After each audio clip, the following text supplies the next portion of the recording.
Imagine waking up every morning, looking in the mirror, and seeing someone worthy of respect. Now, imagine stepping out into a world where that respect isn't always reflected back at you. It's a jarring experience, isn't it? One that can leave you feeling small, insignificant, and powerless. But what if I told you that you have the power to change that? What if I told you that you hold the key to commanding respect, even from those who seem determined to deny it to you? Hello and welcome to this transformative journey where we'll explore the 3 powerful ways to handle people who don't respect you. I'm here to tell you that you're not alone in this struggle. In fact, at some point in our lives, we've all faced disrespect, whether it's from a colleague, a family member, or even a stranger on the street. It's a universal experience, but how we choose to respond to it, that's what sets us apart. Now, you might be wondering, who am I to talk about this? Well, I've been exactly where you are. I've felt the sting of disrespect, the burning frustration of being undervalued, and the gnawing self-doubt that follows. But I've also discovered the tools to rise above it, to reclaim my power, and to cultivate the respect I deserve. And today I'm here to share those tools with you. But before we dive in, I want you to take a moment. Close your eyes if you're in a safe place to do so. Take a deep breath. Feel the air filling your lungs, expanding your chest. Now, as you exhale, release with it all the times you felt disrespected, all the moments you felt small. Let them go, because today we're turning the page. We're writing a new chapter in your story, one where you stand tall, where your worth is unquestionable, and where respect becomes your new normal. Are you ready? Because this isn't just about handling disrespect, it's about transforming your entire life. It's about stepping into your power, owning your worth, and creating a ripple effect that will change not only how others see you, but how you see yourself. Now, you might be thinking, that sounds great, but is it really possible? And I'm here to tell you with every fiber of my being, yes. Yes, it is. I've seen it happen countless times, not just in my own life, but in the lives of thousands of people I've had the privilege to work with. People just like you who were tired of feeling disrespected, who were ready for a change, and who found the courage to take that first step. So what are these 3 powerful ways to handle people who don't respect you? Well, I'm not going to give them away just yet, because before we get to the how, we need to understand the why. We need to dig deep into the roots of disrespect to understand its origin, its impact, and why it has the power to affect us so deeply. I think about the last time someone disrespected you. Maybe it was a snide comment from a coworker or a dismissive gesture from a family member. How did it make you feel? Angry, hurt, perhaps even a little ashamed? These feelings are normal and they're powerful. They can shape our actions, our decisions, and even our self-perception. But here's the thing, they don't have to. You see, respect isn't just about how others treat us. It's about how we treat ourselves. It's about the standards we set, the boundaries we draw, and the value we place on our own worth. And that's where our journey begins. Throughout this talk, we're going to explore the psychology of respect, both giving and receiving it. We'll delve into the science behind human behavior, uncover the hidden patterns that drive disrespect, and most importantly, we'll learn how to break free from these patterns. But I want to be clear, this isn't about becoming confrontational or aggressive. It's not about fighting fire with fire. The methods we'll discuss are rooted in empathy, understanding, and self-empowerment. Because true respect isn't demanded, it's earned. And not through force or intimidation, but through the quiet strength of self-assurance and genuine connection. Now, I can almost hear some of you thinking, but you don't know my situation. You don't know how difficult the people in my life are. And you're right, I don't know your specific circumstances. But what I do know is this: regardless of your situation, you have more power than you realize. You have the ability to change the dynamic, to shift the energy, and to cultivate respect even in the most challenging environments. As we embark on this journey together, I want you to keep an open mind. Some of the concepts we'll discuss might challenge your existing beliefs. They might push you out of your comfort zone. And that's okay. In fact, it's more than okay, it's necessary. Because growth doesn't happen in comfort. Transformation doesn't occur when we stay in our safe, familiar patterns. It happens when we dare to think differently, to act differently, to be different.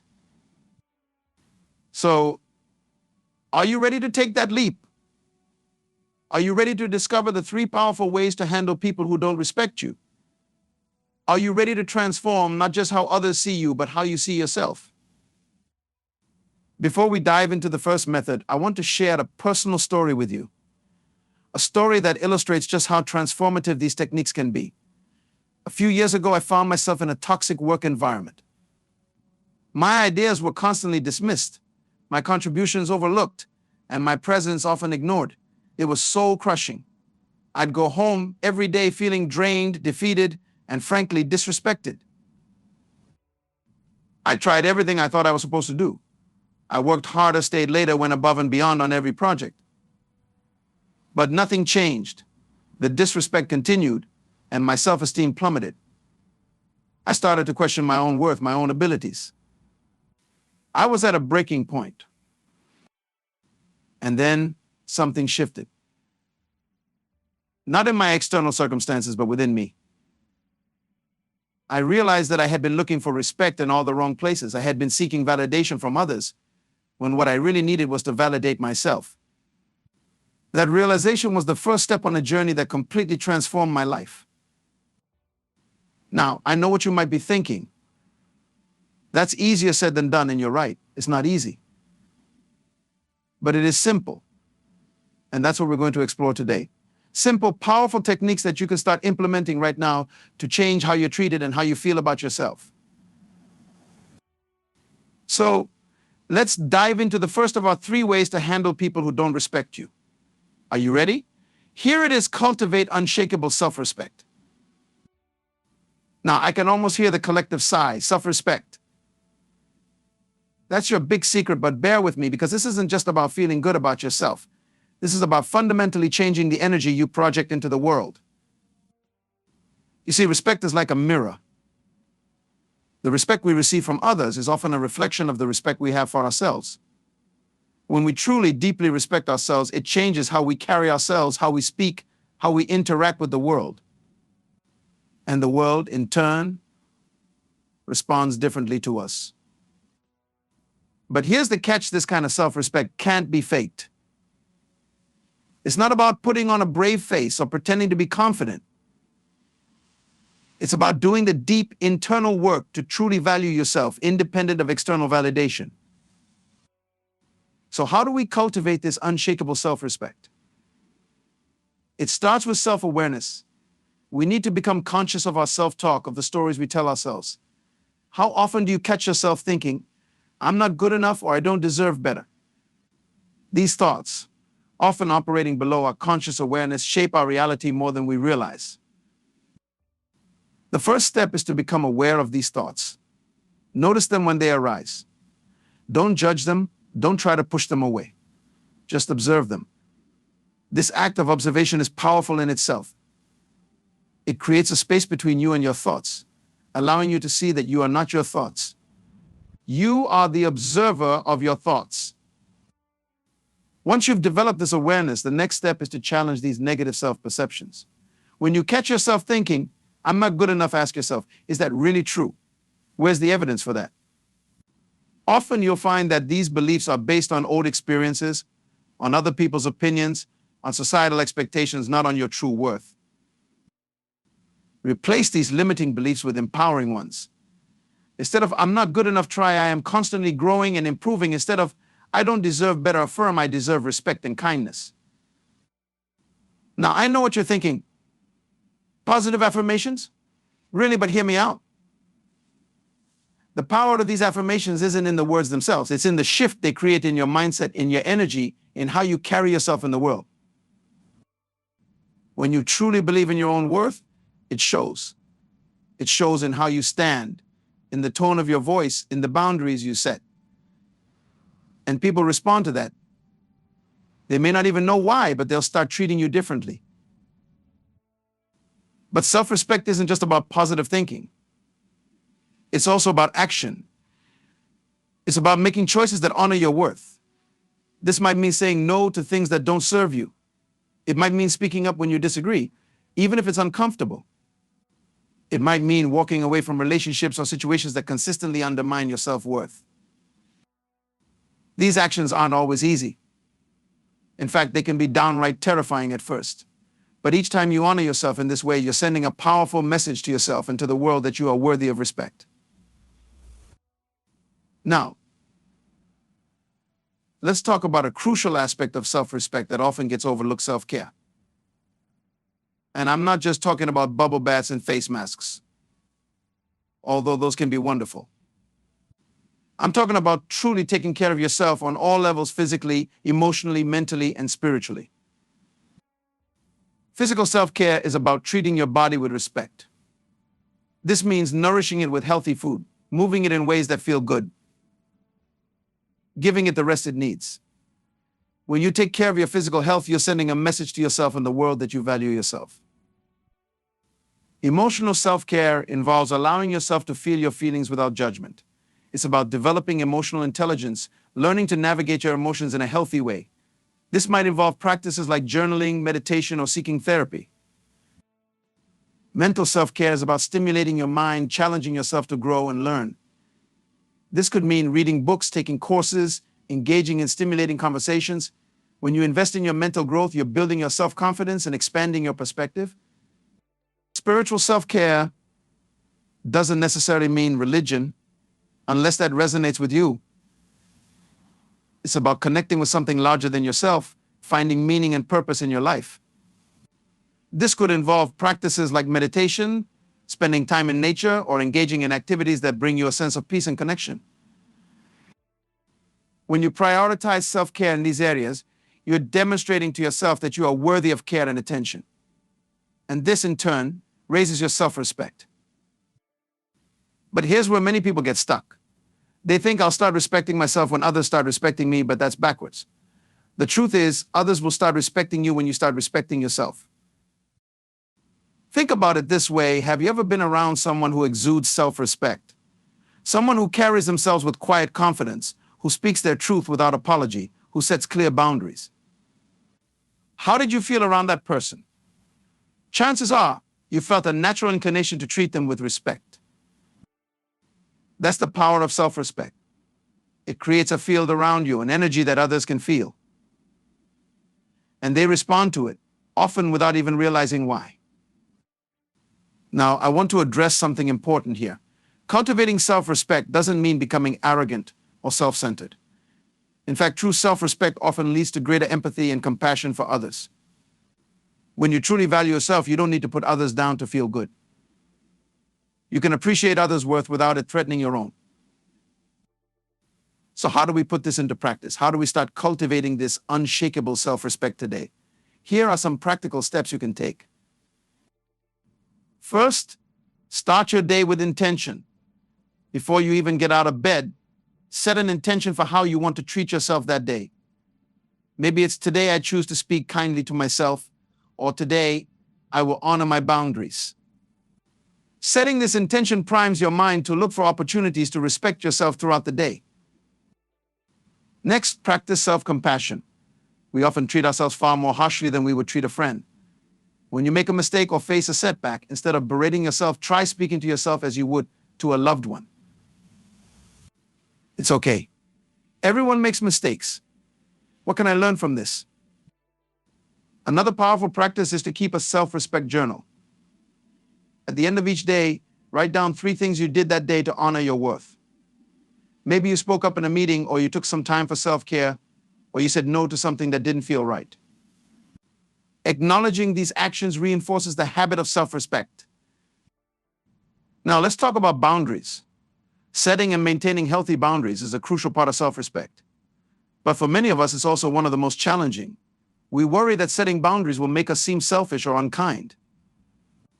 But the truth is, clear boundaries are a sign of self-respect and actually improve our relationships with others. Start small. Practice saying no to small things that don't align with your values or priorities. Pay attention to how it feels. You might notice some discomfort at first, but also a sense of empowerment. As you get more comfortable, you can start setting bigger boundaries. Remember, you're not responsible for other people's reactions to your boundaries. Some people, especially those who are used to overstepping, might push back. That's okay. Stand firm, knowing that you're honoring yourself. Another powerful way to cultivate self-respect is to keep your promises to yourself. How often do we make commitments to ourselves to exercise, to eat healthier, to start that project only to break them? Each time we do this, we're eroding our self-trust. Start making small promises to yourself and keeping them. This builds self-trust and self-respect. Now, I want to address something that often comes up when we talk about self-respect. Many of us have a deep-seated belief that we need to earn respect, that we need to achieve certain things or be a certain way to be worthy of respect. But here's the truth: your worth is innate. You are worthy of respect simply because you exist. This doesn't mean you stop striving for growth or achievement, but it means that your sense of self-worth isn't dependent on those things. You can appreciate your accomplishments without tying your value to them. One way to reinforce this is to practice unconditional self-acceptance. This means accepting yourself fully, flaws and all. It doesn't mean you don't work on improving yourself, but it means you don't withhold self-respect until you've reached some arbitrary standard of perfection. Try this exercise. Look in the mirror each morning and say, I accept myself fully, and completely notice any resistance that comes up. Don't judge it, just observe it. Over time, you may find this acceptance becomes easier and more natural. Now, let's talk about how this self-respect translates into our interactions with others, especially those who don't respect us. When you have a strong foundation of self-respect, you're less likely to be rattled by others' disrespect. You recognize that their behavior says more about them than it does about you.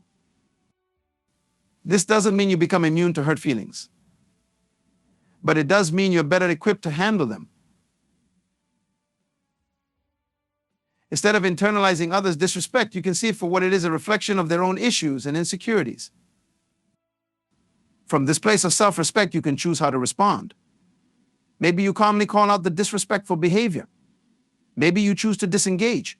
Maybe you respond with kindness, recognizing that hurt people often hurt people. The key is that you're responding from a place of self-assurance, not reacting from a place of insecurity. As you cultivate this self-respect, you may notice changes in your relationships. Some people might be drawn to your new energy. Others might be uncomfortable with it, especially if they're used to treating you with disrespect. This is normal. As you change, your relationships will change too. Remember, you're not responsible for making others comfortable with your growth. Your responsibility is to honor your own worth.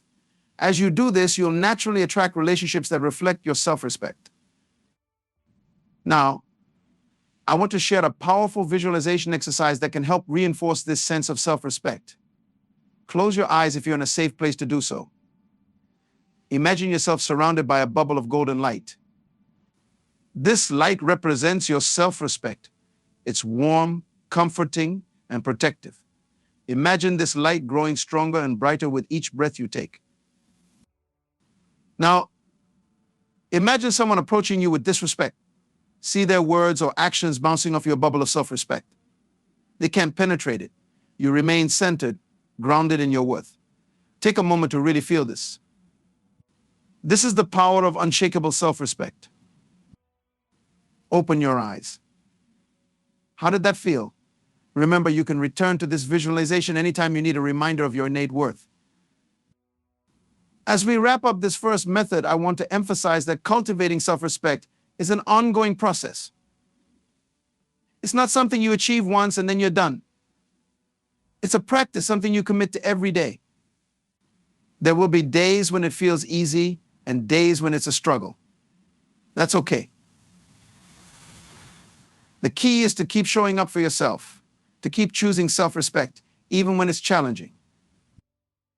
And here's something beautiful: as you cultivate this self-respect, you'll find that it naturally extends to others. When you truly respect yourself, you're more likely to treat others with respect too. You create a ripple effect of respect that can transform your relationships and your world. So are you ready to commit to cultivating unshakable self-respect? Are you ready to honor your worth, set clear boundaries, and create a life that reflects your true value? Remember, this is the foundation. This is where it all begins. Now, let's move on to our second method for handling people who don't respect you. This method is all about mastering the art of assertive communication. Communication is the bridge between our inner world and the outer world. It's how we express our thoughts, feelings, and needs. And when it comes to commanding respect, how we communicate is crucial. Many of us fall into one of two extremes when faced with disrespect. We either become passive, swallowing our feelings and allowing the disrespect to continue, or we become aggressive, lashing out in anger. But there's a middle ground, a powerful alternative: assertiveness. Assertive communication is about expressing your thoughts, feelings, and needs clearly and respectfully, while also respecting the rights of others. It's about standing up for yourself without putting others down. And it's a skill that can dramatically change how others treat you. So how do we become more assertive? It starts with clarity. Before you can communicate assertively, you need to be clear about what you think, feel, and need. This goes back to our first method, cultivating self-respect. When you respect yourself, you're more in tune with your own thoughts and feelings, and you're more likely to believe that they're worth expressing. Once you're clear on what you want to communicate, the next step is to express it using I statements. Instead of saying, "You're always disrespecting me," which puts the other person on the defensive, try something like, "I feel disrespected when you interrupt me in meetings." This puts the focus on your experience rather than attacking the other person. Another key aspect of assertive communication is being specific. Vague complaints are easy to dismiss, but when you can point to specific behaviors and their impact on you, it's harder for others to ignore or deny. For example, instead of saying, "You never listen to me," you might say, "When I'm speaking and you look at your phone, I feel like my words aren't important to you. I'd appreciate it if you could give me your full attention when we're having important conversations." Notice how this statement clearly describes the behavior, expresses how it makes you feel, and suggests a solution. This is the structure of effective assertive communication. Now, I know what some of you are thinking, but what if I speak up and they still don't listen? What if they get angry or defensive? These are valid concerns. Assertive communication doesn't guarantee that others will respond positively, but it does increase the likelihood of being heard and respected. Remember, you're not responsible for other people's reactions. Your responsibility is to express yourself clearly and respectfully. How they respond is up to them. That said, there are ways to increase the chances of a positive response. One powerful technique is to use empathy. Before expressing your own needs, try to understand and acknowledge the other person's perspective. For example, you might say something like, "I understand that you're under a lot of pressure at work, and that might be why you've been short with me lately. I want to support you, but I also need to let you know that when you speak to me in that tone, it makes me feel disrespected." This approach shows that you're not just focused on your own needs, but that you're trying to understand theirs as well. It creates a collaborative atmosphere rather than an adversarial one. Another important aspect of assertive communication is nonverbal cues. Your body language, tone of voice, and facial expressions all play a role in how your message is received. When communicating assertively, aim for a calm, confident posture. Make eye contact. Speak in a clear, steady voice. These nonverbal cues reinforce your words and convey self-respect. Now, let's talk about timing. Assertive communication isn't just about what you say, but when you say it. If someone is clearly angry or upset, it might not be the best time to assert your needs. Similarly, if you're feeling overwhelmed with emotion, it might be better to take some time to calm down before initiating a conversation. Choose a time when both you and the other person are calm and have the mental space to engage in a meaningful conversation. If necessary, you can say something like, "I'd like to talk about something important. Is now a good time, or should we schedule a time to discuss it?" Another key aspect of assertive communication is active listening. It might seem counterintuitive, but being a good listener actually makes you a more effective communicator. When you truly listen to others, you gain a better understanding of their perspective, which can help you communicate your own needs more effectively. Active listening involves giving the other person your full attention, acknowledging what they're saying even if you disagree, and asking clarifying questions. This shows respect for the other person and encourages them to extend the same courtesy to you. Now, let's address a common fear that comes up when we talk about assertive communication, the fear of conflict. Many of us avoid asserting ourselves because we're afraid it will lead to confrontation. But here's the thing, assertiveness actually helps prevent conflict in the long run. When you communicate assertively, you're addressing issues as they arise before they have a chance to build up and explode. You're also modeling respectful communication, which can encourage others to do the same.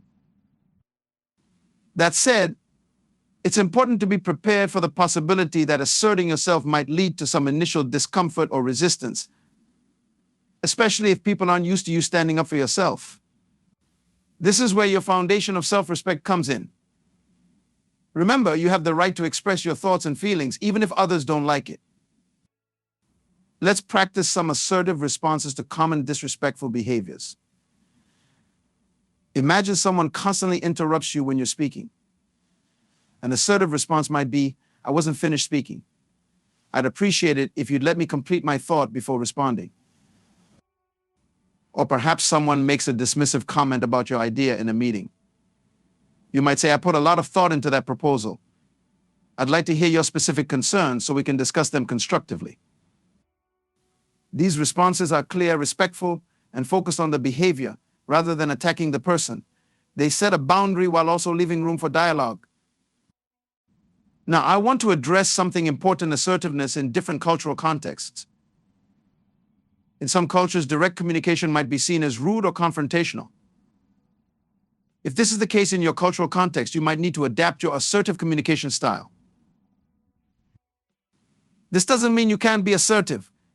It just means you might need to find culturally appropriate ways to express your needs.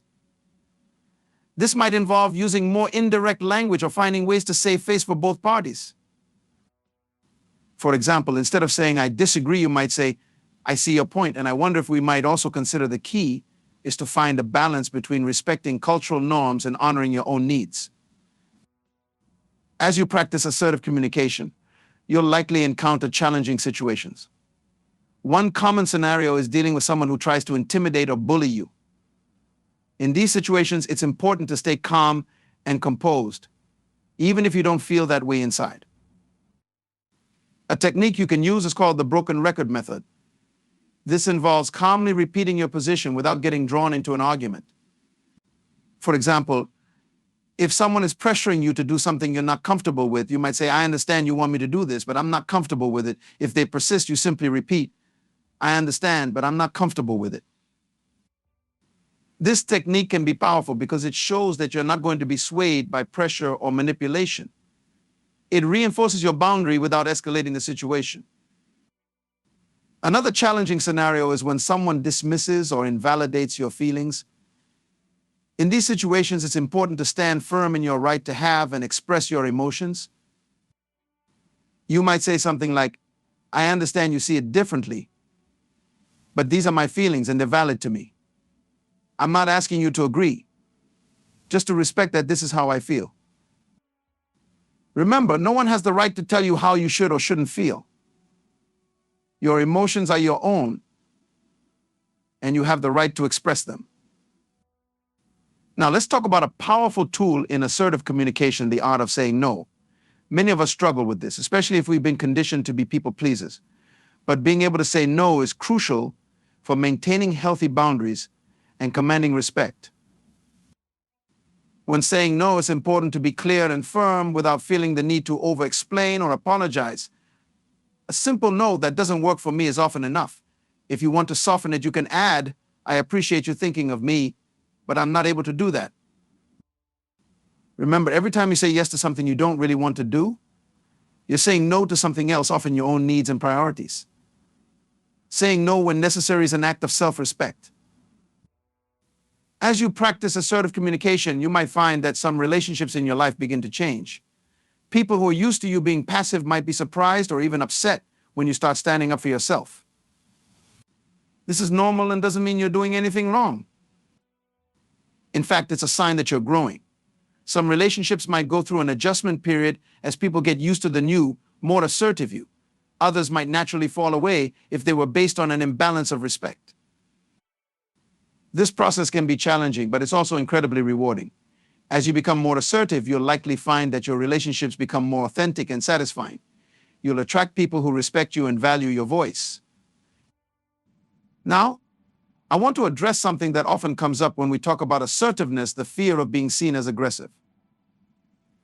It's important to understand the difference between assertiveness and aggression. Assertiveness is about standing up for your own rights while respecting the rights of others. Aggression, on the other hand, involves standing up for your rights in a way that violates the rights of others. For example, let's say someone cuts in front of you in line. An aggressive response might be to yell at them or push them out of the way. An assertive response would be to calmly say, "Excuse me, but I was next in line. The end of the line is back there." The assertive response stands up for your rights without attacking or disrespecting the other person. It's firm, but not hostile. As you practice assertive communication, you might find that it feels unnatural at first, especially if you're used to being passive. That's okay. Like any skill, assertiveness takes practice. Be patient with yourself as you learn and grow. One way to build your assertiveness skills is to start small. Practice in low-stakes situations first. For example, you might practice sending back a meal at a restaurant if it's not what you ordered, or asking a store clerk for help finding an item. As you become more comfortable, you can gradually work up to more challenging situations. Each time you communicate assertively, you're building your confidence and reinforcing your self-respect. Remember, assertiveness is not about winning or getting your way all the time. It's about expressing yourself clearly and respectfully, and being willing to negotiate and find mutually satisfactory solutions. Sometimes, even when you communicate assertively, the other person might not respond positively. They might continue to be disrespectful or dismissive. In these cases, you might need to set stronger boundaries or even consider limiting your interaction with that person if possible. The key is to remember that their response is not a reflection of your worth. You've done your part by communicating clearly and respectfully. How they choose to respond is their responsibility, not yours. As we wrap up this second method, I want to emphasize that becoming assertive is a journey, not a destination.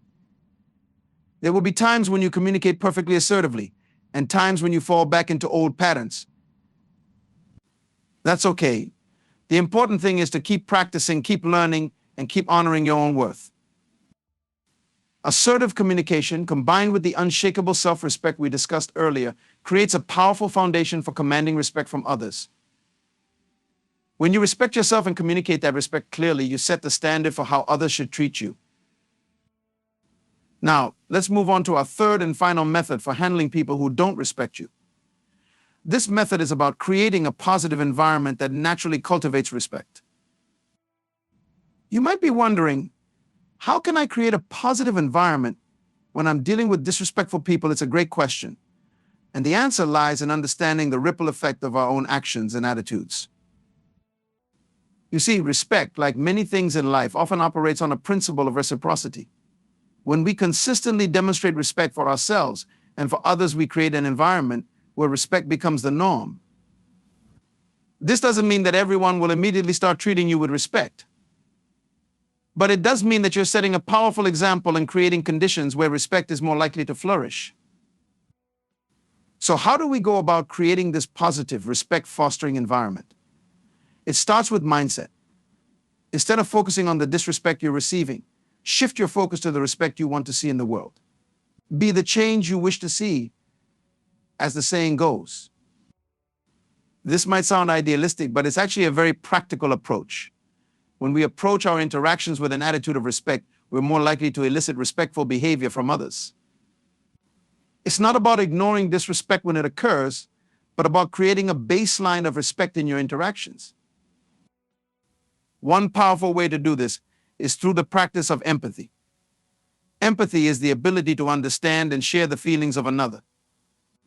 When we approach situations with empathy, we're better able to understand why someone might be acting disrespectfully, and we're more equipped to respond in a way that can potentially transform the interaction. For example, let's say you have a coworker who consistently talks over you in meetings. Instead of immediately labeling them as disrespectful, try to empathize Maybe they're insecure about their ideas and feel they need to assert themselves strongly to be heard. Maybe they come from a family or cultural background where interrupting is more acceptable. This doesn't excuse their behavior, but understanding it can help you respond more effectively. You might approach them privately and say something like, "I've noticed that you often have a lot to contribute in meetings. I value your input, and I also want to make sure everyone has a chance to share their ideas. Could we work together to find a way to make sure all voices are heard?" This approach acknowledges their contributions while also asserting your need to be heard. It invites collaboration rather than confrontation. And importantly, it models the respect you want to see. Another key aspect of creating a positive environment is practicing gratitude. When we focus on what we're grateful for, it shifts our entire perspective. Instead of dwelling on the disrespect we've experienced, we start noticing the moments of respect and kindness in our lives. Try this at the end of each day. Write down 3 instances where you experienced or witnessed respect. They don't have to be big things. Maybe someone held the door for you, or a colleague complimented your work, or you witnessed a kind interaction between strangers. The more you look for these moments, the more you'll notice them. This practice does 2 things. First, it helps rewire your brain to notice positive interactions, which can help counterbalance the negative effects of disrespect. Second, it reminds you that respect does exist in the world, which can be encouraging when you're dealing with disrespectful behavior. Now, let's talk about the power of setting a positive example. When you consistently treat others with respect, even when they're not extending the same courtesy to you, you're demonstrating what respectful behavior looks like. This can be particularly powerful in environments where disrespect has become the norm. For instance, if you're in a workplace where gossip and backbiting are common, you might choose not to participate. Instead, you could make a point of speaking positively about others, giving credit where it's due, and addressing conflicts directly and respectfully. Over time, this behavior can influence the culture of your workplace. Remember, you're not responsible for changing other people's behavior. But by consistently modeling respect, you create an environment where respect is more likely to thrive. Another important aspect of creating a positive environment is setting and maintaining clear boundaries. We talked about this in relation to assertive communication, but it's worth emphasizing here. Clear boundaries are a form of self-respect, and they also show others how you expect to be treated. When you consistently enforce your boundaries firmly but respectfully, you're teaching people how to interact with you. You're creating an environment where your needs and feelings are taken into account. For example, if someone consistently makes belittling comments, you might say, "I've noticed that you often make comments that feel belittling to me. I want to have a good relationship with you, but I need those comments to stop. If you have concerns about my work, I'm open to constructive feedback delivered respectfully." This sets a clear boundary while also leaving room for positive interaction. It shows that you respect yourself enough to speak up and that you're willing to engage in respectful dialogue. Now, let's talk about the importance of surrounding yourself with positive influences. While we can't always choose who we interact with, particularly in work environments, we often have more control over our social circles than we realize.